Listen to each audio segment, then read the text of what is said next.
Vous arrive-t-il d'être gêné par une constipation ou par des envies pressantes d'aller à la selle? Ces troubles intestinaux passent souvent inaperçus car très communs dans la population générale, mais peuvent être liés à la sclérose en plaques. Ils sont souvent associés aux troubles urinaires et sont susceptibles d'aggraver les autres symptômes de la maladie, tels que la spasticité, les difficultés de la marche, les troubles urinaires. Ils entraînent alors un mal-être bien compréhensible. Le transit intestinal et l'exonération sont régulés par des centres neurologiques situés dans la moelle épinière et le cerveau. Ils peuvent donc être affectés par les lésions de sclérose en plaques. En l'absence de pathologie neurologique, les selles cheminent lentement dans l'intestin jusqu'au rectum. Celui-ci se comporte comme un réservoir qui, en se distendant, envoie un signal au cerveau qui nous prévient de la sensation du besoin. Vous avez alors la possibilité de vous retenir volontairement en faisant intervenir les centres neurologiques qui vont diminuer, voire effacer la sensation de besoin et contracter un muscle situé au niveau de l'anus, appelé le sphincter anal. Dès que les conditions le permettent, quand vous arrivez aux toilettes, le sphincter se relâche et les selles peuvent sortir.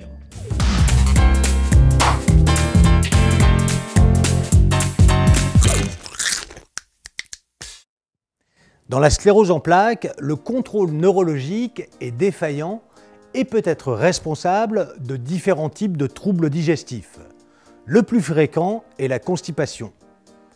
La constipation est définie comme un nombre de selles inférieur à 3 par semaine et fait référence aussi à la consistance et au volume des selles. Celles-ci sont généralement plus dures et de petite taille. Une échelle spécifique de consistance de selles permet de préciser cette dernière et de proposer un traitement adéquat. Cette constipation peut être liée à une diminution de la sensation du besoin, les selles s'accumulent alors dans le rectum, ou à un ralentissement du transit, les selles descendent très lentement et encombrent l'ensemble de l'intestin. Elle peut également être due à une difficulté de relâchement du sphincter anal, rendant très difficile, voire impossible, l'exonération. Plus rarement, des envies pressantes d'aller à la selle surviennent et peuvent être liées à une exagération de la sensation de besoin appelée impériosité fécale. Il est important d'évoquer ces difficultés avec votre neurologue, votre médecin de rééducation et avec votre médecin traitant pour préciser les symptômes.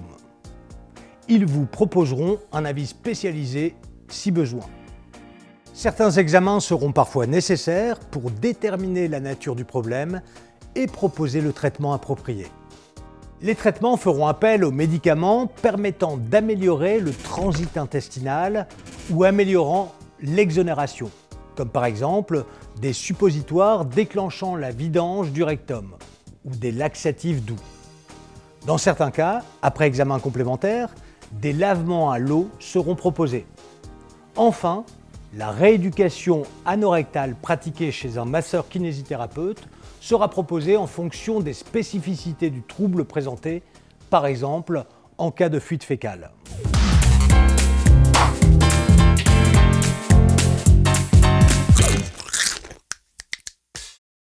Avant de débuter un traitement, il convient de corriger certains facteurs favorisant la constipation, comme les médicaments ralentissant le transit, le manque de fibres, la déshydratation, la sédentarité.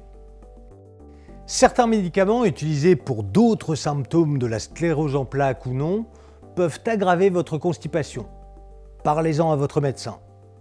L'hydratation doit être suffisante mais pas trop abondante. Il est recommandé de boire 1,5 litre de liquide par jour, tout confondu. Eau, café, thé, potage. Un apport suffisant en fibres alimentaires est recommandé entre 20 et 40 grammes par jour. Débutez par des fibres douces comme les légumes, puis introduisez les céréales complètes ou semi-complètes.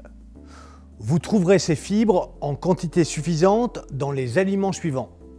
Dans les légumes verts, crus ou cuits, au minimum 200 à 300 grammes par jour. Préférez les petits pois cuits, le persil, les épinards, l'artichaut, le chou, la mâche. Vous trouverez également ces fibres dans les légumes secs et plus particulièrement les haricots secs, les flageolets, les pois cassés, les lentilles. Consommez régulièrement des produits céréaliers comme le son, la farine complète, le pain intégral ou complet plutôt que du pain blanc. Pour les fruits frais, privilégiez les framboises, les groseilles, les figues. Pour favoriser une bonne digestion, évitez de prendre les fruits frais en fin de repas, mais plutôt entre les repas. Pour les fruits secs, mangez plutôt de la noix de coco, des figues, des pruneaux, des amandes et des dattes. Pratiquez une activité physique quotidienne comme de la marche ou du vélo d'appartement par exemple, ou verticalisez-vous quelques minutes plusieurs fois par jour. Cela stimulera votre transit. Des massages abdominaux pratiqués sur le cadre colique, du haut vers le bas, de droite à gauche et dans le sens inverse des aiguilles d'une montre sont utiles pour accélérer le transit et faire descendre les selles. Rendez-vous systématiquement tous les matins en toilette, même sans envie, 10 à 15 minutes après le petit déjeuner pour profiter du réflexe gastrocolique. Celui-ci déclenche une envie d'aller à la selle, automatique, dès que l'estomac se remplit. Profitez également de ce réflexe si vous utilisez un suppositoire pour déclencher les selles. Installez-vous correctement sur les toilettes, les pieds un peu surélevés sur un marchepied si possible. Ne poussez pas de manière intempestive, restez plutôt détendu. Dans certains cas, l'étirement de la peau autour de l'anus peut déclencher l'exonération. Demandez conseil à votre médecin. Après tous ces bons conseils, portez-vous bien.